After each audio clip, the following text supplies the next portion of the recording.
우리가 교회를 이제 오래 다니다 보면 우리가 익숙한 단어들이 많이 있습니다. 그리고 교회를 또 처음 나오는 분들은 또 익숙하지 않은 단어들이 있습니다. 익숙하지 않은 단어들 때문에 교회를 처음 나온 분들은 아직 좀 어렵다라는 생각이 좀 있고, 교회를 오래 다니는 분들도 익숙한 단어들 때문에 사실은 자기가 알고 있는 것처럼 생각합니다. 그러나 사실 또 물으면 잘 모릅니다. 예를 들면 영광이 무엇이냐, 은혜가 무엇이냐, 의가 무엇이냐, 믿음이 무엇이냐, 거룩이 무엇이냐, 뭐 이런 단어들이죠. 이런 단어들을 사실 설명해 보라 그러면 우리가 설명하지 못할 때가 많이 있습니다. 영광이 그렇습니다. 특별히 영광이 성경에 보면 계속해서 오늘부터 이렇게 쭉 그 마지막 계시록까지 나오는데, 이 영광이라고 하는 개념이 참 좀 어려운 단어입니다. 어려운 개념들입니다. 이런 개념들을 우리가 좀 오늘 말씀을 통해서 같이 좀 읽어보고 살펴보고, 그리고 우리가 어떻게 그 영광을 추구해야 되는지를 좀 살펴보도록 하겠습니다. 성경 전반에 있어서 가장 극적인 장면을 뽑으라 그런다면 저는 주저없이 오늘 요 본문을 뽑겠습니다. 여러분 동의하십니까? 오늘 이 본문이 어떤 본문이었는데 여러분 그렇습니까? 성경을 읽어보면서 가장 극적이고 드라마틱한 것을 찾으라 그러면 저는 오늘 이 본문입니다. 출애굽기 14장에 나와 있는 홍해를 가르신 사건, 이것을 저는 주저없이 뽑겠습니다. 왜냐하면 하나님이 바다를 가르신 사건이거든요. 이게 뭐 가장 강력한 사건이 아닐까. 물론 앞으로 하나 더 남아 있습니다. 예수님이 다시 오실 사건, 이것이 남아 있습니다만 아마 그 전까지는 오늘 이 본문이 가장 극적인 본문일 거라고 생각합니다. 이게 얼마나 극적인지 성경 내에서도 시편 기자는 4번에 걸쳐서 66편, 78편, 106편, 136편 이런 걸쳐서 계속해서 이 성경의 이 홍해 사건, 이 홍해를 가른 사건을 노래하고 있습니다. 시로 노래하고 있습니다. 자, 이제 애굽 백성에서 이제 출발한 이스라엘 백성이 완전히 애굽을 떠나왔습니다. 그리고 오늘 그 2절에 보니까 비하히롯과 바알스본 맞은편 바닷가에 장막을 치게 됩니다. 정확하게 말하면 아직 이게 고고학자들이 이 장소가 어딘지는 잘 모른다고 합니다. 솔직하게 정직하게 말씀드리면 저도 모릅니다. 그러나 아직까지 애굽의 즉 이집트의 영토인 것은 확실합니다. 여러분, 이집트가 그 당시에 가장 큰 제국이었습니다. 그렇기 때문에 국경 수비대가 가장 중요하겠죠. 국경 수비대가 있었을 겁니다. 그러니까 국경 이제 맞은편에서 이집트를 떠나려고 하는 그 순간 가운데 있는데, 이 이집트에 있는 국경 수비대가 200만이나 되는 이스라엘 민족이 움직이고 있는 것을 보고하지 않았겠습니까? 그래서 이 왕궁에, 바로의 왕궁에 계속해서 보고를 하고 있겠죠. 200만이 이제 이 애굽을 떠나려고 그럽니다. 그럴 때에 지금 이 소식을 듣고 있던 제국의 왕 바로 왕이 가만히 있었을까요? 이들이 애굽을 떠날 수 있었던 것은 하나님이 마지막 10번째 재앙, 모든 백성들의 큰 아들을 다 죽이심으로 이들이 정신이 없어서 빨리 나가라 해서 내보낸 사건이었습니다. 하루아침에 이들이 떠났습니다. 근데 이제 정신을 차리고 돌아보니까 한 나라에서 200만이라고 되는 무임금의 노동력이 떠난 겁니다. 생각해 보세요. 여러분, 우리나라에서도 지금 200만의 사람이 무임금, 그것도 무임금의 노동력이 떠나 보십시오. 어떻게 되겠습니까? 국가 신용 부도 사태가 오는 겁니다. 지금 이걸 깨닫고 바로 왕이 이렇게 생각한 것 같습니다. 아니, 도대체 우리가 무슨 짓을 한 거지? 아니, 이 민족을 섬기던 이 이스라엘 백성들, 노예들을 우리가 떠나 보내다니 하면서 정신을 차리고 군대를 모으기 시작합니다. 군대를 어떻게 모으느냐? 선발된 병거 600대.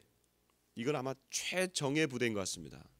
전차입니다. 전차. 말이 끄는 전차입니다. 이 전차가 얼마나 좋은지 그 고고학에서 이렇게 사진을 봤더니 정말 아주 발달된 전차더라고요. 그 옛날, 이게 지금 벌써 3,500년 전이니까 이거 미개한 민족이야. 그게 아니에요. 상당히 발전한 민족입니다, 애굽이.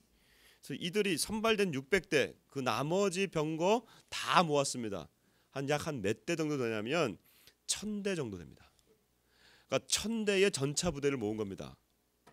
1,000대 전차 부대와 애굽 군대를 다 모으니 제가 볼 때는 이건 수만의 아마 이 군대를 모아서 쫓아가는 것 같습니다. 쫓아가는 이 일 가운데 이들이 지금 있습니다. 막 쫓아갑니다. 바로가 마음을 돌려서 확 돌아갑니다. 근데 성경은 이것을 무엇이라고 표현하냐면 4절 한번 보실까요? 여러분 이제 주보에 나와 있는 북한 성경 4절 한번 보겠습니다. 주보에 보면 성경에 보면 이런 표현으로 되어 있습니다. 바로가 마음을 바꾼 것 같은데 이렇게 표현되어 있습니다. 4절에 같이 한번 읽어보겠습니다. 시작. 내가 바로의 마음을 굳어지게 하면 그가 그들의 뒤를 추격할 것이다. 그러면 나는 바로와 그의 군대를 쳐서 내 영광을 드러내어 애굽 사람들로 하여금 내가 여호와임을 알게 하리라. 그들이 그대로 하였다. 여기 보면 바로가 마음을 바꾼 것 같은데 이 말씀을 하시는 분이 바로 하나님이십니다. 하나님이 이렇게 얘기해주고 있습니다. 내가 바로의 마음을 완악하게 마음을 고집스럽게 할 것이다. 그러면 그가 너희 뒤를 쫓아올 것이다. 그러면 두 가지를 보게 될 것인데 하나는 내가 영광을 받게 될 것이다. 또 하나는 내가 여호와인 것을 알게 될 것이다. 얘기하고 있어요. 내가 여호와인 것을 알게 된 하는 것은 이스라엘 민족이 이 애굽을 나올 때의 목적이었습니다. 하나님의 여호와 되심을 내가 알려주겠다 해서 이 출애굽하는 목적이었습니다. 그런데 나머지 하나 영광을 얻게 하겠다. 하나님이 영광을 받으시겠다. 여러분 이게 무슨 말입니까? 하나님이 영광을 받으신다. 여러분 이게 이해가 가십니까? 그리고 도대체 영광을 받으시겠다고 하는 이 말이 지금 성경 처음 나옵니다. 창세기도 안 나오고 출애굽기 처음 여기에 나오는데 영광을 받으시겠다고 하는 이 장면이 왜 다른 말로 하면 애굽 군대를 다 죽여서 영광을 받으시겠냐 이거예요. 도대체 영광이 뭐길래 하나님은 이렇게 애굽 백성들을 죽여야만 영광을 받으시는 건가? 하나님은 지금 사람을 죽여서 당신의 영광을 취하시는 그런 가학적인 분이신가? 이걸 알기 전에 우리 좀 본문을 잠깐 다시 한번 좀 오늘 내용을 전체 한번 좀 정리를 해봅시다. 어떤 내용인지 아마 가장 극적인 내용이라고 했으니까 여러분 재미있을 겁니다. 바로의 마음이 완악해져서 지금 막 쫓아오고 있습니다. 그리고 이스라엘 백성들은 도망가고 있습니다. 그리고 이제 마지막 한 곳에 그들이 정착하고 있습니다. 뒤를 돌아보니까 이스라엘 백성들이 저 멀리서 쫓아오는데 이 군대가 쫓아오는데 수만의 군대가 쫓아오는데 모래바람을 휘날리면서 쫓아오고 있습니다. 자, 하룻밤 만에 나온 이 200만의 백성들 군대도 아닙니다. 무기도 없습니다. 단순히 그냥 나온 민족입니다. 그들에게는 무기가 없습니다.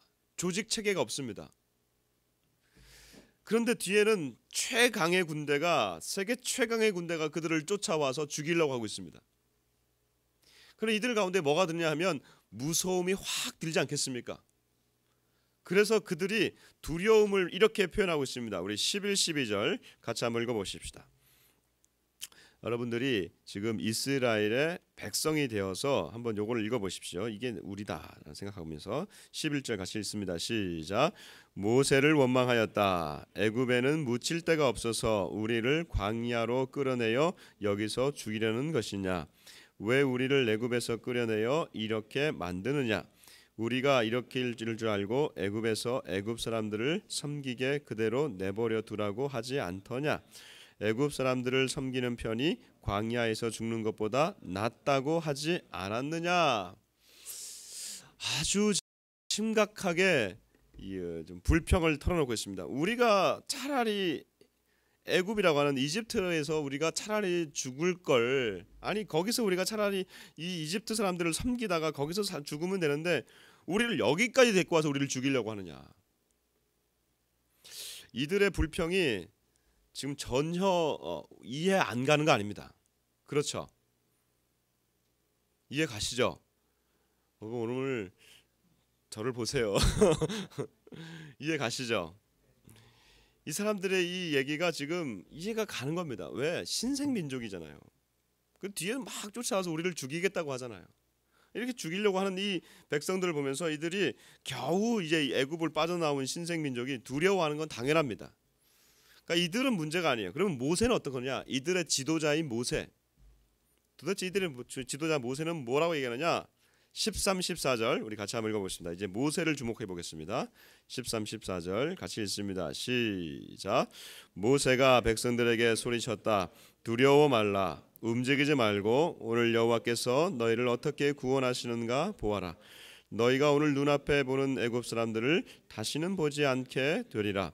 여호와께서 너희를 위하여 싸워 주실 터이니 모두들 진정하여라. 이렇게 얘기하고 있습니다. 하나님께서 모세 바로의 마음을 완악하게 해서 그가 너희를 쫓아오게 될 것이다라고 이미 하나님은 모세에게 말씀해 주셨습니다. 이 말씀을 듣고 모세는 어떻게 하나님이 우리를 구원해 줄지 모르지만 지금 이 얘기를 듣고 백성들에게 얘기합니다. 너희는 가만히 있으라. 너희는 움직이지 말고 가만히 있으라. 여러분 오늘날 특별히 우리 한국 사회에서 가만히 있으라 이 얘기는 굉장히 뭐랄까 좀 안 좋은 얘기로 들려지고 있습니다. 특별히 얼마 전에 우리가 세월호 사건을 통해서 가만히 있으라 이 얘기를 통해서 수많은 아이들이 가만히 있다가 죽어버렸습니다. 이 얘기를 듣고 난 다음에 우리는 뭔가 어떤 생각이 드냐면 우리 인간으로서 이런 고통의 상황 가운데 고난의 순간에 있으면 뭔가 움직여야 되지 않겠냐 그런 마음이 우리 가운데는 듭니다. 그런데 오늘 이 말씀을 하시는 분은 모세가 아니라 누구냐면 모세를 통해서 말씀하시는 하나님이십니다. 하나님이 이렇게 얘기하고 있습니다. 여호와가 너희를 위하여 싸울 것이니 너희는 가만히 있으라. 가만히 있으라. 그 다음 장면이 재미있습니다. 하나님이 모세를 향해서 이렇게 말씀하십니다. 모세야 네 손에 있는 지팡이를 가지고 바다를 향해서 내밀라 말씀하십니다. 지금 이스라엘 백성들에게 할 수 있는 그 선택지는 뭐냐면 모든 물건을 다 그 무기 될 것을 가지고 나와서 이 신생 민족이 애굽 백성과 싸우든지 아니면 아이고 잘못했습니다 항복하든지 아니면 도망가든지 해야 됩니다. 그런데 하나님은 이러한 것을 하지 말게 하시고 손에 있는 지팡이를 가지고 모세를 향해서 바다를 향해서 내리치게 합니다. 뻗게 합니다. 하나님이 지금 이 바다의 길을 내시는 겁니다. 누가 상상을 했겠습니까? 도망가든지 항복을 하든지 해야 될 텐데 그들 앞에 있는 이 바다를 향해서 손을 내밀어 그 바다를 지나가라고 하시니 야 정말 이 하나님은 상상력이 풍부하신 분입니다. 이 하나님은 우리가 생각하지 못하는 것을 가능하게 하시는 분이십니다. 실제로 손을 이제 바다 위에 내밉니다. 그랬더니 밤새도록 동풍이 불어옵니다. 여러분 바다가 갈라지는 거 상상을 해보십시오. 강이 갈라지는 것과 다릅니다. 강은 요단강을 건널 때 갈라지죠. 요단강을 건널 때는 한쪽에서 서고 한쪽은 흘러가기 때문에 한쪽은 없습니다. 그러니까 진기한 광경은 한쪽 벽만 높아가는 거죠. 바다는 그렇지 않습니다. 바다는 물이 흐르지 않기 때문에 동풍이 계속 불었을 때 이 가운데로 바닷물이 길이 생겨나게 된 겁니다. 그러면 성경에 보니까 좌우에 벽이 생겼다. 그럼 상상력을 동원해 보십시오. 만화 영화를 보면 요 장면을 만화로 그린 영화를 보면 요 장면에 요 저쪽 끝에 그리고 이쪽 끝에 고기들이 돌아다니는 걸 볼 수 있습니다. 저는 조금 더 상상력을 써봅시다. 우리가 아마 이 고기들이 지나가다가 이게 벽이 아닌 줄 알고 물인 줄 알고 툭툭 튀어나왔을 것 같아. 이스라엘 백성들이 걸어가다가 이 고기에 맞기도 하고 고기 주워다가 또 나중에 올라가서 거기서 저녁을 먹기도 했을 것 같아요. 그러니까 이게 그렇잖아요. 이게 이 벽이 생겼으니까 200만이 지나갈 수 있는 바닷길이 생긴 겁니다. 엄청난 길이죠. 엄청난 역사가 일어난 것이죠. 그리고 그 장면을 보고 있던 애국 군대가 바닷길이 갈라지네 놀라죠. 놀라지만 이스라엘 백성들을 잡으러 거기까지 들어갔지만 모세가 다시 손을 내밀자 이 여기서 중요한 표현입니다. 바다의 힘이 회복되더라. 여러분 바다가 힘이 있지 않습니까? 이 엄청난 중력 가운데 있지 않습니까? 바다의 힘이 회복되어져서 이것이 다시 닫혀버립니다. 여기서 우리가 알 수 있는 것은 하나님의 힘이 바다를 이긴 겁니다. 다시 닫혀짐으로 이 애굽 백성들이 이 안에서 갇혀서 죽고 다시는 애굽 백성들을 보지 못하게 됩니다. 자, 이것이 오늘 본문의 전체 내용입니다. 여러분 이 본문을 들으면서 이 내용을 들으면서 이 안에 드러난 하나님의 영광이 있습니까? 이 안에는 하나님의 영광이 있지는 않습니다. 우리가 말하고 있는 그 하나님의 영광이 이 안에는 드러나 있지 않습니다. 그냥 하나님께서는 바로의 군대를 통해서 내가 영광을 받겠다 말씀하셨는데 그 영광이 구체적으로 드러나 있지는 않지만 그냥 바로의 이 홍해를 가르는 것과 이 왕의 군대가 죽는 것밖에 없습니다. 우리가 어떻게 이 하나님의 영광을 이해해야 될까요? 이 사건을 보면서 하나님의 영광을 얘기할 때 우리가 두 가지로 얘기해야 되는데 먼저는 좀 어려운 얘기입니다. 좀 따라해 주십시오. 초월적 영광. 이 초월적 영광이라고 하는 것은 우리 인간의 눈으로 인간의 경험으로 가질 수 없는 영광입니다. 이 영광은 하나님 우리 인간의 눈에 보기에는 너무 기이하고 너무 대단해서 담아낼 수가 없습니다. 예를 들면 출애굽기 제 14장입니다만 나중에 19장에 보면 하나님께서 이스라엘 백성을 만나시려고 시내산이라고 하는 곳에 내려오십니다. 그때 시내산에 내려오실 때에 빡빡한 구름과 우레소리와 번개소리 가운데 하나님이 임재하십니다. 그 임재를 사람들이 보면서 무서워서 너무 무서워서 모세 당신만 올라가고 우리는 올라가지 않겠습니다. 우리가 죽을 것 같습니다. 이렇게 얘기합니다. 하나님의 영광은 초월적 영광은 우리가 그 앞에 들어가 버리면 잘못하면 우리가 그 안에서 죽어버릴 수 있는 영광입니다. 이사야라고 하는 선지자가 환상 중에 그가 하나님의 임재를 봅니다. 그가 이렇게 고백합니다.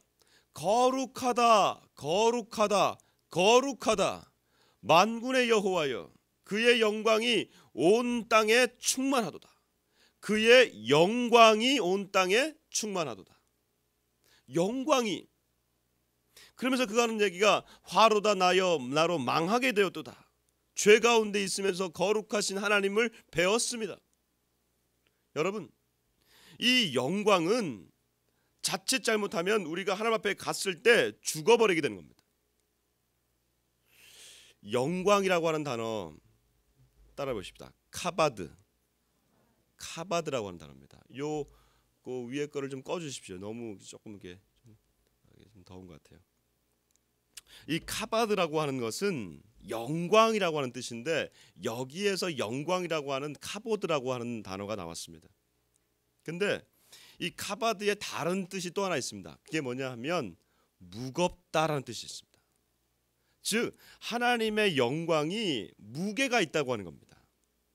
우리가 생각하는 그 하나님의 영광은 그냥 거룩하다, 뭐 빛이 나온다 이런 것도 있지만 그 하나님의 영광이 무게가 있는데 얼마나 무거운지 하나님이 이 시내산에 임재했을 때 그 시내산조차도 하나님의 영광을 담아낼 수가 없었어요.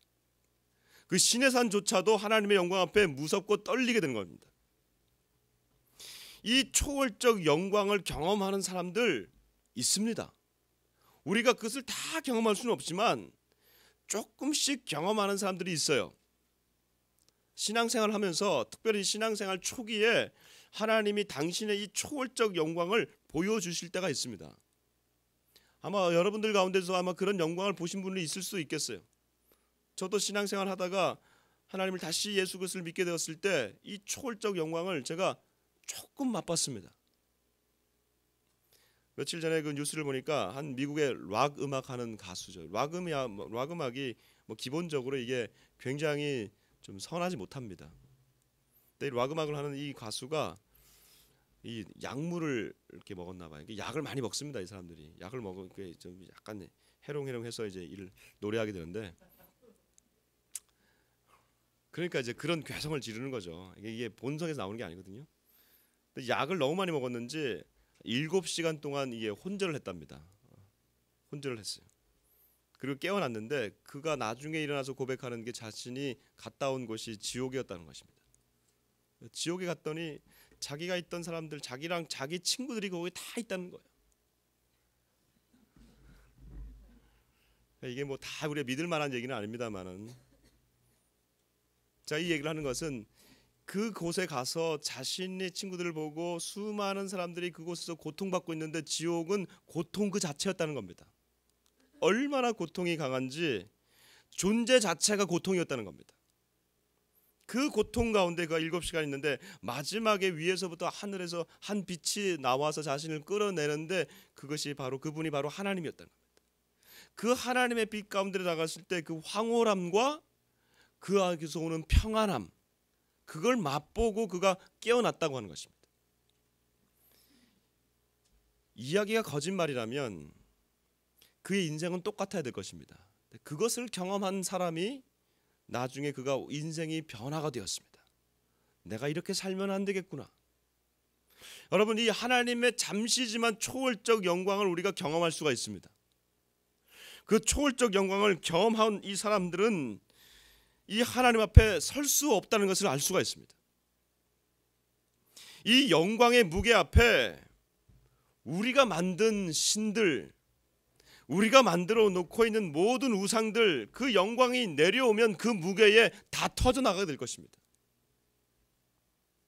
우리 존재도 그 앞에 서게 되면 우리 안에 있는 이 거짓들, 우리 안에 있는 그 정욕들, 이것도 다 하나님의 영광을 담아낼 수가 없습니다. 하나님의 영광을 우리가 담아낼 수 없는 그런 존재가 된다는 것입니다. 마치 유리잔에다가, 조그마한 유리잔에다가 1톤의 바위를 담아보라고 하는 것입니다. 어떻게 되겠습니까? 1톤이나 되는 큰 바위를 어떻게 우리가 이 유리잔에다가 받아내겠습니까? 깨지고 마는 거 없습니다. 당연히 우리의 이 육체와 영혼은 이 하나님의 초월적 영광을 담아낼 수가 없습니다. 이 초월적 영광 앞에서는요, 누가 중요하냐면 하나님만 중요합니다. 하나님만이 선이십니다. 오직 하나님만이 결정하시는 겁니다. 다른 어떤 것도 이 앞에서 결정할 수가 없는 겁니다. 그러므로 오늘 이 본문은 하나님이 이 애굽 백성들을 홍해로 수장시키시면서 하나님은 말씀하십니다. 내가 영광을 받겠다. 하나님의 영광이, 초월적 영광이 지금 이스라엘 백성이 아니라 애굽 백성들에게 나타났을 때에 그 영광의 무게로 인하여 이 바닷길이 갈라지게 된 것입니다. 이 바닷길이 갈라지게 됐을 때에 하나님의 초월적 영광이 드러나게 된 것입니다. 여러분, 하나님은 이 초월적 영광 앞에 당신의 이름이 조롱받거나 당신의 이름이 모욕당하는 것을 하나님은 허락하지 않으시는 겁니다. 어떤 누구도 하나님을 모욕하거나 하나님 앞에 비방하는 자들이 그 초월적 영광 앞에 설 수가 없습니다. 우리는 이 초월적 영광을 잊어버리고 살아가고 있습니다. 그러한 시대에 살고 있습니다. 마치 하나님이 이웃집 아저씨 같은 그러한 시대로 살고 있습니다. 그리고 이 하나님의 능력이 우리가 인간이 만들어내는 과학으로 대치되고 있습니다. 예전에는 인간이 불가능하다고 했던 그 영역들, 이제 많은 사람들이, 많은 과학자들이 그것을 만들어가고 실제로 실행해내고 있습니다. 그러나 여러분, 우리는 우리가 인간인 것을 기억해야 됩니다. 누가 아침에 떠오르는 태양을 만들 수 있습니까? 누가 풀벌레들을 만들어서 이들이 짝짓기 해서 번성하게 할 수 있습니까?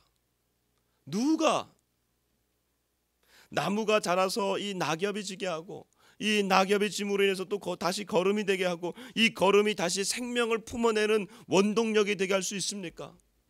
누가 인간에게 아름다움을 주어서 아름다움을 추구하게 됩니까? 누가 할 수 있습니까? 하나님만이 할 수 있습니다. 이 초월적 영광 앞에 하나님이 있는 겁니다. 이 초월적 영광 앞에 우리가 있는 겁니다. 근데 하나님이 이런 말씀하십니다. 내가 거룩하니 너희도 거룩하라. 여러분, 이 거룩이라고 하는 것은 이 초월적 영광이 갖고 있는 삶의 존재 방식입니다. 좀 어려워요. 오늘 잘 따라오세요. 이 영광을 가진 자가 살아가는 방식이 거룩이라고 하는 것입니다. 하나님이 이 영광스러운 존재가 살아가는 존재하는 방식이 거룩인데 그 하나님의 방식을 저와 여러분에게도 요구하고 계신 겁니다. 내가 거룩하니 너희도 거룩하라. 어떻게 우리가 거룩하겠습니까? 어떻게 우리가 이 영광을 담아낼 수 없는 유리잔인데 어떻게 우리가 이 거룩하겠습니까? 그러기에 오늘 우리가 이 본문을요 그냥 단순하게 해석할 것이 아니고 그냥 이 이스라엘 백성들이 홍해를 건넜구나 이렇게 해석하는 것이 아니라 이 이스라엘 백성들이 홍해를 건넌 사건은 단순히 이집트에서 나와서 가나안 땅으로 가는 과정에 있는 것이 아니라 이스라엘 백성을 하나님이 홍해를 건너셔서 구원하신 사건, 즉 구원으로 보는 것입니다. 내가 거룩하니 너희도 거룩하라고 하는 이 말씀이 적용될 수 있는 것은 저와 여러분에게 하나님이 구원해 주신 자들만이 이것을 볼 수가 있는 것입니다. 그러므로 요한복음 1장 14절에 보면 예수님에 대해서 이렇게 말씀하십니다. 말씀이 육신이 되어 우리 가운데 거하심에 우리가 그의 영광을 보니, 무엇을 보니? 영광을 보니, 우리가 그의 영광을 보니 아버지의 독생자의 영광이요 은혜와 진리가 충만하더라. 무슨 말입니까? 하나님의 초월적 영광이 그의 아들 예수님을 통해서 이 땅에 내려왔는데 그 예수님이 우리와 똑같은 육체를 입고 내려온 겁니다. 초월적 영광은 우리가 담아낼 수가 없습니다. 그 하나님 앞에 갈 수도 없습니다. 그런데 그의 아들 예수님을 통해서 육체를 입고 이 땅에 내려오게 하신 그 영광은 우리가 그 영광을 취할 수 있는 영광입니다. 언제? 영접하는 자, 곧 그 이름을 믿는 자들에게는 하나님의 자녀가 되는 권세를 주셨으니. 이 예수님을 믿는 자들에게, 영접하는 자들에게 이 영광을 주시는 겁니다. 그러므로 여러분들이 입으로 고백하고 마음으로 믿고 입으로 고백하여 이 예수님을 받아들이면 그 하나님의 영광이 나에게 들어오는 것입니다. 그러니까 우리는 이 영광을 가지고 살아가는 거룩한 사람들이 되는 겁니다. 나는 거룩하지 않아요. 내 삶은 너무 더러워요. 내 삶은 내가 생각해도 너무 찌꺼기들이 있어요. 그렇죠. 그러니까 우리가 오늘 이 자리에 나와서 다시금 이 하나님의 영광 앞에 나오는 것 아닙니까? 왜 그래요? 이 초월적 영광을 우리가 잊어버릴 때가 너무 많아요. 세상의 무게가 너무 무거워요. 그러나 우리가 기억하셔야 될 게 있습니다. 하나님의 영광의 무게가 더 무겁습니다. 하나님의 영광의 무게는 흔들리지 않습니다. 세상이 아무리 뭐라고 한다 하더라도 하나님의 영광의 무게는요, 이 세상을 한꺼번에 훅 날려보낼 수 있는 영광입니다. 이 영광을 어떻게 우리가 표현할까? 제가 이번 주에 이 말씀을 준비하면서요, 이 초월적 영광, 말도 어렵잖아요. 초월적 영광. 이것도 제가 만들어낸 용어예요. 이 신학 사전에 있는 용어가 아니에요. 이거 어떻게 설명할까? 이거 한번 초월적 영광이라 해보자 했어요. 한번 묵상해도 이 초월적 영광을 어떻게 설교할까? 말씀을 전할까? 그리고 어떻게 이걸 적용할까? 여러분 참 어렵잖아요.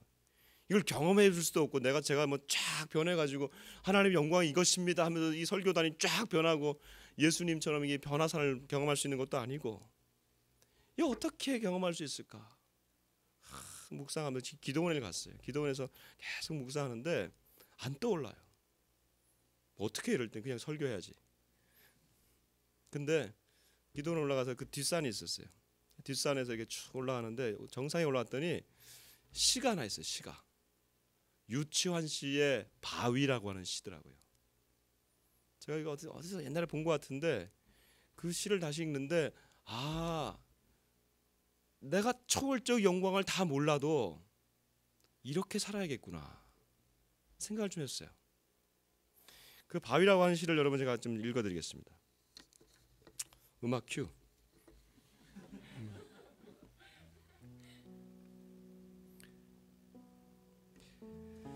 한자가 많아서 그냥 일단 들으십시오. 내 죽으면 한개 바위가 되리라. 아예 애련에 물들지 않고 희로에 움직이지 않고 비와 바람에 깎이는 대로 억년 비정의 한묵에 안으로만 채찍질하여 드디어 생명도 망각하고 흐르는 구름 먼 원외 먼 저기 번개란 뜻이에요. 꿈꾸어도 노래하지 않고 두 쪽으로 깨뜨려져도 소리하지 않는 바위가 되리라. 두 쪽으로 깨뜨려지지 않아도 소리하지 않는 바위가 되리라. 이게 초월적 영광과 무슨 의미가 있을까? 됐어요. 초월적 영광과 무슨 의미가 있을까? 여러분, 세상의 무게가 너무 큰 거예요. 우리가 세상의 무게가 너무 크다 보니까 이 하나님의 영광을 우리가 조금 맛보다가도 그냥 잊어버려요. 그래서 우리는 뭐가 되냐면 낙엽이 되어버려요. 흔들리는 갈대가 되어버려요. 쑥쑥 넘어져 버려요. 이리 흔들리고 저리 흔들리고. 근데 이 영광에는 더 큰 무게가 있다는 것입니다. 우리가 그것을 맛보았다면, 그리고 예수 그리스도를 영접했다면 우리 안에는요 흔들리지 않는 이 영광의 무게를 담지하고 있는 겁니다. 담지라고 하는 것은 담아낸다는 거거든요. 저와 여러분 다른 말로 하면 담지자가 되는 겁니다. 이 초월적 영광을 담아내는 담지자가 되는 거예요. 그래서 두 쪽으로 쪼개져도 우린 그 자리에서 서서 흔들리지 않는 겁니다. 세상의 무게가 아무리 우리를 눌러도 꺼져! 내가 갖고 있는 이 하나님의 영광의 무게가 더 큰 거야. 얘기할 수 있어야 되는 겁니다. 왜요? 고린도서 4장 6절에 보면 예수 그리스도에게 있는 얼굴에 있는 하나님의 영광에 아는 빛을 우리 마음에 비추셨느니라. 하나님의 영광의 빛을 예수 그리스도로 주셨고 그 예수님 우리에게 비추어 주셨어요. 그러니 우리는 알고 있는 겁니다. 다 알지 못해요. 아직은 우리가 수건으로 얼굴을 가린 것 같이 알고 있습니다만 그날이 되면 우리가 다 알게 될 것이에요. 왜요? 계시록의 마지막에 보면, 마지막 장에 보면 이런 표현이 있습니다. 세상이 마지막에 하는 이 천국이 이루어질 때 왕들이 자기의 영광을 가지고 나온다 그러고 민족이 자기의 영광을 가지고 나간다는 거예요. 사람들이 자기의 영광을 가지고 나간다는 거예요. 하나님의 초월적 영광을 우리 가운데 주셨잖아요. 우리도 영광이 있는 거예요. 이 영광을 가지고 뚜벅뚜벅 걸어서 하나님 앞에 가지고 드리는 거예요. 그러니 저와 여러분은 지금 영광이 있는 자들입니다. 이 하나님의 영광이 없는 게 아니에요. 이 영광의 무게를 우리가 조금씩 이해하고 인식하고 나갈 때에 흔들리지 않는 겁니다. 마지막 그 시간까지 우리가 이 영광을 가지고 걸어가는 거예요. 그래서 성탄이 중요한 거예요. 성탄절에 뭐라고 얘기합니까? 천사가 내려와서 지극히 높은 곳에서는 하나님께 영광이요 땅에서는 하나님이 기뻐하시는 자들 중에 평화로다. 영광이 내려온 날이 바로 이 성탄의 의미입니다. 저와 여러분, 사랑하는 성도 여러분, 우리 흔들리지 마십시다. 넘어지지 마십시다. 그리고 이 하나님의 영광의 무게를 가지고 굳건히 서서 가정에서 선포하십시다. 직장에서 선포하십시다. 하나님 영광의 무게를 보여주십시오. 내 앞에 있는 홍해와 같은 바다가 있을지라도 갈라지게 해주십시오. 상황의 힘이 아니라, 바다의 힘이 아니라 하나님 당신의 영광의 힘이 이 상황을 끊어 주십시오. 무너뜨려 주십시오. 돌파해 주십시오. 한 해 동안 우리가 얼마나 애쓰고 수고하셨습니까? 이곳저곳에서 실패와 좌절의 한숨을 쉬는 소리를 듣습니다. 여러분, 그 소리는 지나가는 것입니다. 넘어지지 않고 흔들리지 않는 하나님의 영광의 무게가 우리 안에 마지막에 서게 될 것입니다. 그때까지 우리 하나님 노래하고 이 하나님 신앙하시면서 믿으시면서 살아가시길 주 이름으로 축복합니다. 하나님, 흙으로 지어진 우리 존재 가운데 영원하신 하나님의 영광이 머물 수 있다는 것, 이 어찌 놀라운 일이 아니겠습니까? 흙으로 왔다가 흙으로 가야 하는 우리의 육체 가운데 하나님의 영광을 주신다니 놀랍습니다. 썩어져갈 이 몸에 하나님의 영광을 담아내는 성령이여 오시옵소서. 계속해서 인도하여 주옵소서. 우리로 하여금 썩어질 것에 대해서 눈을 들어 영원한 것을 바라보는 눈을 허락하여 주시고, 하나님 앞에 그 영광 앞에 서올 때까지 우리를 보호하시고 인도하여 주십시오. 세상은 우리를 계속해서 흔들고 세상의 무게가 우리를 짓누를 때에도 바위처럼 하나님의 영광을 노래하는 우리가 되게 하여 주시고, 하나님의 영광을 흘려보내는 우리가 되게 하여 주시고, 내가 있는 가정이 그러한 가정이 되게 하여 주시고, 내가 일하는 일터가 하나님의 영광을 담아내는 일터가 되게 하여 주옵소서. 감사합니다. 사랑하는 우리 교회가 그런 교회가 되게 하여 주시고, 흔들리지 않는 바위 같은 교회 되게 하여 주옵소서.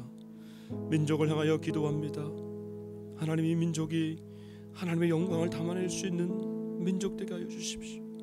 세계 어느 열방을 바라봐도 하나님의 마음이 머무는 민족이 점점 사라지고 있는 이때에 이 민족에게 다시금 하나님의 영광을 담아낼 수 있는 귀한 민족으로 부흥케 하여 주옵소서. 감사하며 예수님 이름으로 기도드립니다.